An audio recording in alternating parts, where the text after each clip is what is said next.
Hello ചോ hi നമസ്തേ. നമ്മുടെ Christmas exam ആവാറായിട്ടുണ്ട്. Hindi എവിടെ പഠിച്ചു തുടങ്ങണമെന്ന് അറിയാത്തതാണ് നിങ്ങളെങ്കിൽ നിങ്ങൾക്ക് വേണ്ടിയിട്ട് തന്നെയാണ് ഈ ഒരു വീഡിയോ. കൃത്യം 15-ാം തീയതിയാണ് നമ്മുടെ എക്സാം എന്ന് പറയുന്നത്. +1 ആദ്യത്തെ എക്സാം ഹിന്ദിയുടെ തന്നെയാണ് വരുന്നത് അല്ലേ. സോ ഹിന്ദി എങ്ങനെ പഠിച്ചു തുടങ്ങണമെന്ന് ഞാൻ വളരെ ക്വിക്കായിട്ട് പറഞ്ഞുതരാം. ഏതൊക്കെ ചാപ്റ്റേഴ്സ് ആണുള്ളത്, അതുപോലെ തന്നെ എങ്ങനെ ഇനി പഠിക്കാത്തവർക്ക് എങ്ങനെ പഠിച്ചു തുടങ്ങണം എന്ന സൊല്യൂഷൻ ആയിട്ടാണ് ഞാൻ വന്നിട്ടുള്ളത്. സോ കംപ്ലീറ്റ് ആയിട്ട് ക്രിസ്മസ് എക്സാമിന് ഹിന്ദി എങ്ങനെ പഠിച്ചു തുടങ്ങാം എന്നൊരു കാര്യത്തെക്കുറിച്ച് കംപ്ലീറ്റ് ആയിട്ട് പറയാം. അതിന് മുമ്പായിട്ട് നമ്മുടെ പ്ലേ ഗ്രൗണ്ട് സെറ്റ് ചെയ്യേണ്ടത്, അതുപോലെ തന്നെയാണ് ഏതൊക്കെ ചാപ്റ്റേഴ്സ് ആണ് നമ്മുടെ ഈ ക്രിസ്മസ് എക്സാമിനുള്ളതെന്ന് വളരെ വ്യക്തമായിട്ട് നോക്കാം. നമ്മുടെ ഒന്നാമത്തെ യൂണിറ്റിലേക്ക് പോവുകയാണെങ്കിൽ നമുക്ക് എന്താണ് ഓൾറെഡി പഠിച്ചതാണ് സുയസായിയുടെ അമിതാഭ് എന്ന ലഘുകഥ. അതിനുശേഷം മധുരദു ആയിക്കോട്ടെ, ജയശങ്കർ പ്രസാദ് ജി കജോ മധുരദു എന്ന കവിത, ഛായാവാദിലെ ഒരു ഫേമസ് ആയിട്ടുള്ള ലേഖകരായിട്ടുള്ള ജയശങ്കർ പ്രസാദ് ജി കജോ മധുരദു നമ്മൾ പഠിച്ചു കഴിഞ്ഞിട്ടുണ്ടായിരുന്നു. പിന്നീട് എന്തായിരുന്നു യ ഹമാരെ അധികാർ ഹെ എന്നതിലൂടെ അധികാർ പത്രില്ലേ, എങ്ങനെയാണ് ഒരു ഹയർ അതോറിറ്റിക്ക് ഒരു പത്രം അയക്കുക എന്നതിനെ കുറിച്ചൊരു കാര്യവും നമ്മൾ പഠിച്ചിട്ടുണ്ട്. അത് വളരെ ഇമ്പോർട്ടന്റ് ആണ്. അത് നിങ്ങൾ നോക്കിക്കോളൂ. എങ്ങനെയാണ് ഒരു അധികാരി പത്ര എഴുതുന്നതിനെ കുറിച്ച് ഒന്ന് നോട്ട് ചെയ്ത് വെച്ചോളൂ. നിങ്ങൾക്ക് ഡെഫിനറ്റ്ലി ആവശ്യമുള്ളത് തന്നെയാണ്. നിങ്ങളുടെ ചോദ്യ പേപ്പറിൽ അങ്ങനത്തെ ഒരു ക്വസ്റ്റിനും എന്തായാലും വരുന്നതാണ്. സോ അതിന്റെ ഫോർമാറ്റ് നിങ്ങൾ നോക്കി വെക്കേണ്ടിയിരിക്കുന്നു. അതുപോലെ തന്നെ നമ്മൾ നോക്കുവാണെങ്കിൽ നമ്മൾ പിന്നീട് ഒരു സ്വാതന്ത്ര്യത്തെ കുറിച്ചൊക്കെ എങ്ങനെയാണ് സ്വാതന്ത്ര്യ സമര സേനാനായിട്ട് ആ ഒരു ജുലൂസിൽ ഒരു നാട്യ രൂപാന്തരം നമ്മൾ പഠിച്ചിട്ടുണ്ടായിരുന്നു. നാടകം നമ്മൾ ക്ലിയർ ആക്കിയിട്ടുണ്ടായിരുന്നു. ജുലൂസ് നമ്മൾ പഠിച്ചായിരുന്നു. വളരെ രസകരമായിട്ടുള്ള ഒരു നാടകം തന്നെയായിരുന്നു ജുലൂസ് എന്ന് പറഞ്ഞിട്ടുണ്ടായിരുന്നത്. അതിനുശേഷം രണ്ടാമത്തെ യൂണിറ്റിലേക്ക് നമ്മൾ കടക്കുവാണെങ്കിൽ നമ്മൾ കാണുന്നത് എന്തൊക്കെയായിരുന്നു? രണ്ടാമത്തെ യൂണിറ്റിൽ ഒന്നാമത് തന്നെ കബീർദാസിന്റെ ഗുരു ഗോവിന്ദ് ധോക്കടെ എന്നൊക്കെ പറഞ്ഞിട്ടുള്ള കബീർദാസിന്റെ ദോഹകൾ വളരെ ഫേമസ് തന്നെയാണ്. സരാഹ്നെ അബി ഹെ, വളരെ ഫേമസ് ആയിട്ടുള്ള കബീർദാസിന്റെ ദോഹകൾ നമ്മൾ അറിഞ്ഞിരിക്കുന്നുണ്ട്. സോ അതുപോലത്തെ കബീർദാസിന്റെ കുറച്ച് ദോഹകളാണ് നമ്മൾ എവിടെ ഉണ്ടായിരുന്നത് നേരെ നമ്മുടെ രണ്ടാമത്തെ യൂണിറ്റിൽ ഒന്നാമത്തെ ചാപ്റ്റർ ആയിട്ട് പഠിച്ചിട്ടുണ്ടായിരുന്നത്. ദോഹ എന്തായാലും ഇമ്പോർട്ടന്റ് ആണ്.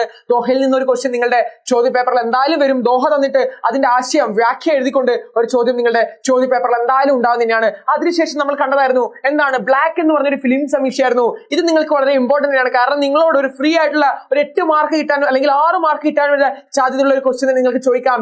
നിങ്ങൾ കണ്ട ഏറ്റവും ഇഷ്ടപ്പെട്ട ഒരു ഫിലിമിന്റെ സമീക്ഷ എഴുതുക. ഫിലിമി സമീക്ഷ എങ്ങനെ എഴുതണമെന്ന് അറിയാത്തവർക്ക് അതിന്റെ വീഡിയോസ് ഒക്കെ നമ്മൾ ചെയ്യുന്നതായിരിക്കും. സോ അതിനെക്കുറിച്ച് ഞാൻ ഡീറ്റെയിൽ ആയിട്ട് പറയാം. ഫിലിം സമീക്ഷ എന്തായാലും നിങ്ങൾ പഠിച്ചിരിക്കേണ്ടിയിരിക്കുന്നു. നിങ്ങൾ കണ്ടിട്ടുള്ള ഏതെങ്കിലും ഒരു ഫിലിമിനെ കുറിച്ച് ഒരു സമീക്ഷ വളരെ ഷോർട്ട് ആയിട്ട് നിങ്ങൾക്ക് മനസ്സിലാക്കിയ ഒരു ഫിലിമിന്റെ കോർ എന്താണ്, അതിന്റെ സത്ത എന്ന് മനസ്സിലാക്കിയിട്ട് അതിനെക്കുറിച്ച് എഴുതാൻ നിങ്ങളെ കൊണ്ട് സാധിച്ചിരിക്കണം. ഈസി ആയിട്ട് നിങ്ങൾക്ക് മാർക്ക് വാങ്ങാം. അതല്ലെങ്കിൽ ബ്ലാക്ക് ആയിട്ടുള്ള അമീർ ഖാൻ കിസ്കാ ഹെ, അമിതാഭ് ബച്ചൻ ജി കാ ഹെ, അമിതാഭ് ബച്ചൻ ജി അഭിനയിച്ചിട്ടുള്ള ബ്ലാക്ക് എന്ന് പറഞ്ഞ സിനിമയെ കുറിച്ച് നിങ്ങൾ മനസ്സിലാക്കേണ്ടിയിരിക്കുന്നു. ആരെ കുറിച്ചാണ് ഈ ഒരു ബ്ലാക്ക് എന്ന് പറയുന്ന ആ ഒരു ഏതാണ് ഫിലിമിന്റെ ആ ഒരു കുറിച്ച് അതിന്റെ തീം നിങ്ങൾ അറിഞ്ഞിരിക്കേണ്ടിയിരുന്നു. ബ്ലാക്ക് എന്ന സിനിമ ഇതിനെ കുറിച്ചാണ്. അതുപോലെ തന്നെ നിങ്ങൾ കണ്ട ഒരു പടത്തിനെ കുറിച്ചും എഴുതാൻ നിങ്ങൾക്ക് അറിഞ്ഞിരിക്കേണ്ടിയിരിക്കുന്നു. സോ ഇതിനെക്കുറിച്ചൊക്കെ ഡീറ്റെയിൽ ആയിട്ട് എങ്ങനെ പഠിക്കാം എന്നതിനെ കുറിച്ച് ഞാൻ പറയാം. സോ ബ്ലാക്ക് എന്ന ഫിലിം സമീക്ഷ നിങ്ങൾ നോട്ട് ചെയ്തിരിക്കുന്നു. സോ റെഡി വെച്ചോ. അതിനുശേഷം നമുക്ക് കാണുന്ന എന്താണ്, ആപ്കി ആവാസ് എന്ന് പറയുന്നത് ഒരു സമ്പാദികയാണ്. എഡിറ്റോറിയൽ കോളം എങ്ങനെയാണ് എഴുതേണ്ടത് എന്നതിനെ കുറിച്ചാണ്.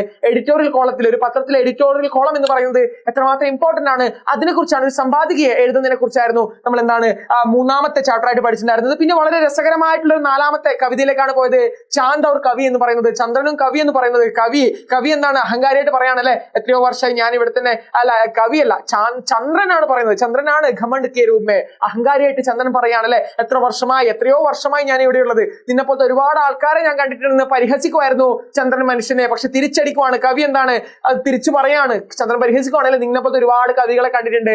ഓക്കെ, പക്ഷെ കവി തിരിച്ചടിക്കുവാണ്. നീ കണ്ട പഴയ മനുഷ്യനല്ല, ആധുനിക മനുഷ്യനാണ് നിന്റെ മുന്നിലുള്ളത്. മാറ്റങ്ങൾക്കും പരിവർത്തനത്തിനും ചൂടുവെക്കുന്ന ആധുനിക മനുഷ്യനാണ് നിന്റെ മുന്നിൽ എന്ന് പറയുന്ന ചാന്ദ് ഔർ കവിത. ചാന്ദ് ഔർ കവി എന്ന കവിത നമ്മൾ പഠിച്ചിട്ടുണ്ട്. റെഡി വെച്ചോ, ക്ലിയർ അല്ലേ? എന്താണ് അതിൽ മെയിൻ സന്ദേശം എന്ന് പറയുന്നത്? മാറ്റത്തിന് ചൂടുവെക്കാൻ ഇപ്പോഴും താല്പര്യപ്പെടാത്ത ഒരുപാട് പേര് നമ്മുടെ സമൂഹത്തിലുണ്ട്.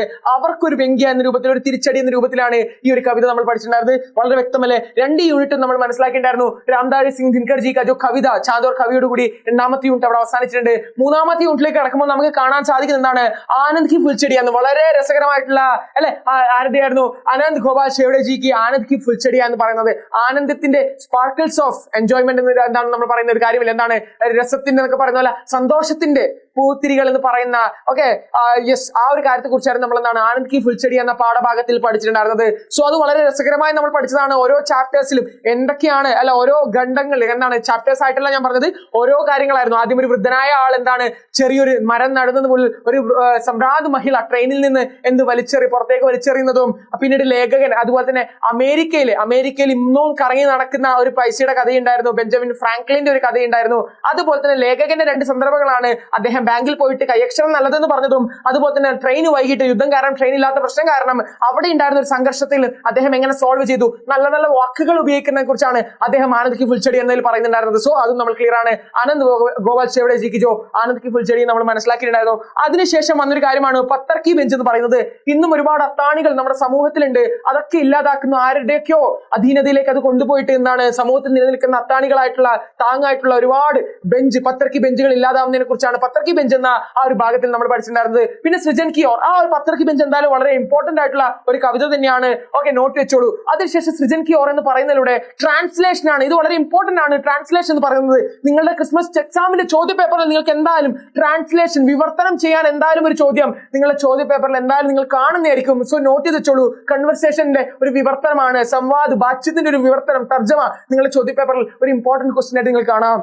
അതിനുശേഷം ദുഃഖ് എന്നൊരു കഹാനിയാണ് അല്ലെ, ദുഃഖ് എന്നൊരു കഹാനി നമ്മൾ പഠിച്ചിട്ടുണ്ടായിരുന്നു. സോ അതിലെന്താണ് പ്രശ്നം, ഒരു ദോ ബായ് കെ ബീച്ച് ദുഃഖ് കഹാനി ബി നമ്മൾ പഠിച്ചിട്ടുണ്ടായിരുന്നു. ദുഃഖ് ബായ് ബഹൻ കിസ്കെ കഹാനി ഹെ, ദുഃഖ് എന്ന് പറയുന്നത് യശ്പാലിന്റെ ഏതിനെ കുറിച്ചായിരുന്നു.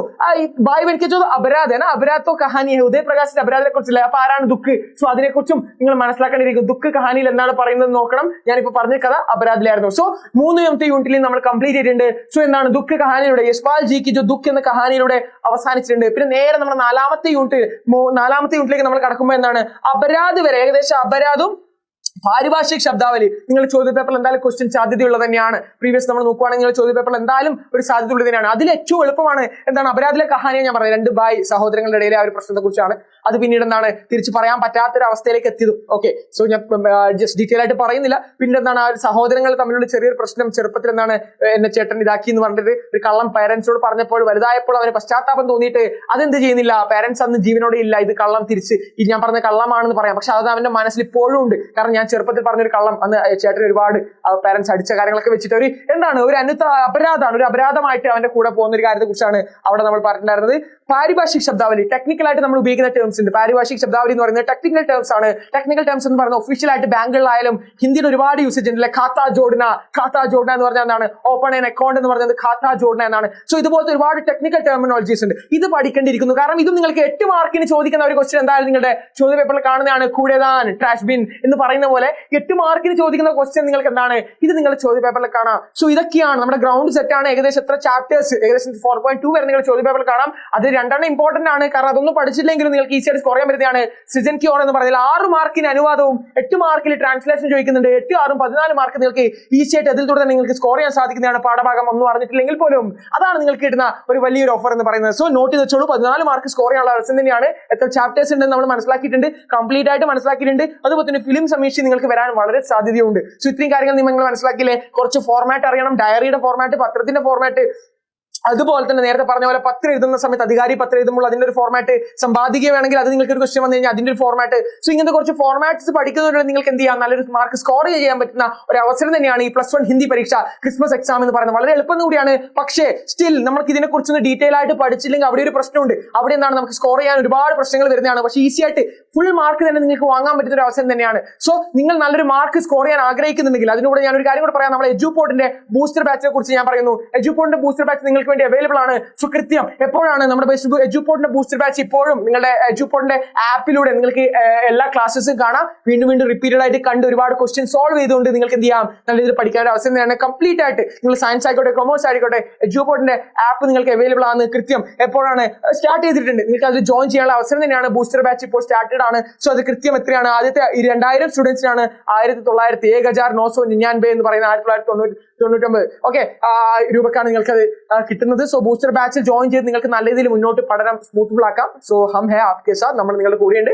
സോ ഇത്രയും കാര്യങ്ങളാണ് എനിക്ക് പറയാനുള്ളത്. നിങ്ങൾക്ക് ബൂസ്റ്റർ ബാച്ചിന് അറിയാൻ താഴെ എൻക്വയറിക്ക് ജസ്റ്റ് താഴെ ലിങ്ക് ഉണ്ട്. ജസ്റ്റ് ഒന്ന് ആ ഫോം ഫിൽ ചെയ്തിട്ടാൽ മാത്രം മതി. സോ ബച്ചോ കയറുള്ളൂ, ഒരു വർഷം ട്രൈ ചെയ്തോളൂ. എന്തായാലും ലോട്ടറി അടിക്കണമെങ്കിൽ ലോട്ടറി എടുക്കണം എന്ന് പറയുന്ന പോലെയാണ്. സോ താഴെ ഒന്ന് ഫോം ഫിൽ ചെയ്തിട്ടാൽ മാത്രം മതി. നമ്മുടെ മെന്റേഴ്സ് നിങ്ങൾ കോൺടാക്ട് ചെയ്യുന്നതാണ്. പാരന്റ്സോട് സംസാരിച്ച് നിങ്ങൾക്ക് ഓക്കെ ആണ്, കാര്യങ്ങളൊക്കെ റെഡി ആണ് തോന്നുവാണ്. കാരണം എപ്പോഴും വർത്തിയാണ്. കാരണം ഈ ഒരു പ്രൈസ് റേഞ്ചിൽ എജുപോർട്ടിന്റെ ആപ്പ് നിങ്ങൾക്ക് കൊല്ല പരീക്ഷയ്ക്ക് വരെ സ്മൂത്ത് ആയിട്ട് മാർക്ക് വാങ്ങാൻ പറ്റുന്നതാണ്. ഈ ഒരു എജുപോർട്ടിന്റെ ആപ്പിലേക്ക് നിങ്ങൾ കയറുവാണെങ്കിൽ ഐ ക്യാൻ അഷ്യൂർ യു വെച്ചോ. സോ അതുകൊണ്ട് നല്ല രീതിയിൽ പഠനം മുന്നോട്ട് സ്മൂത്ത്ഫുൾ ആക്കാൻ എജുപോർട്ട് ഹേ ആപ്കെ സാത്ത്. അതുപോലെ തന്നെ എനിക്ക് പറയാനുള്ളത്, ക്രിസ്മസ് എക്സാമിന്റെ ഹിന്ദിയിൽ നിങ്ങൾക്ക് എപ്പോഴും ഒരുപാട് കാര്യങ്ങൾ നമ്മൾ ഡീറ്റെയിൽ ആയിട്ട് പോയിട്ടില്ല. കൃത്യം 16-ാം തീയതി അല്ലേ ഏതാണ് നിങ്ങൾക്ക് എക്സാം ഉള്ളത്? 15-ാം തീയതിയാണ് നിങ്ങൾക്ക് എക്സാം വരുന്നത് അല്ലെ? കൃത്യം നാളെ 14-ാം തീയതി കൃത്യം എപ്പോഴാണ് രാത്രി നമ്മൾ ലൈവ് വരുന്നുണ്ട്, അതുപോലെ പിറ്റേ ദിവസം ലൈവ് ഉണ്ട്. കംപ്ലീറ്റ് ആയിട്ട് ഒരു ഷുവർ മാർക്ക് ക്വസ്റ്റ്യൻസ് ഒക്കെ നമ്മൾ ചെയ്യുന്നുണ്ട്. ഏതൊക്കെയാണ് വേണ്ടത്, ഇമ്പോർട്ടന്റ് ആയിട്ടുള്ള കാര്യങ്ങളൊക്കെ നമ്മൾ ഡിസ്കസ് ചെയ്യാൻ ലൈവ് വരുന്നുണ്ട്. സോ കൃത്യം 16-ാം തീയതി രാത്രിയുള്ള ലൈവ് നിങ്ങൾ മിസ് ചെയ്യരുത്. അതുപോലെ തന്നെ കൃത്യം അതിന് തൊട്ട് താഴെ രാവിലെ തന്നെയും അതിന്റെ ബാക്കി ലൈവ് ഉണ്ടാകുന്നതാണ്. കൃത്യം ഈ ഒരു ലൈവ് കണ്ടാൽ തന്നെ നിങ്ങൾക്ക് ഏകദേശം കംപ്ലീറ്റ് കൺസെപ്റ്റ് നമ്മളിപ്പോൾ പറഞ്ഞ കംപ്ലീറ്റ് ചാപ്റ്റേഴ്സിന്റെ ഈസി സമ്മറി പ്ലസ് ക്വസ്റ്റ്യൻസ് ഒക്കെ നമ്മൾ അവിടെ ഡിസ്കസ് ചെയ്യുന്നതാണ്.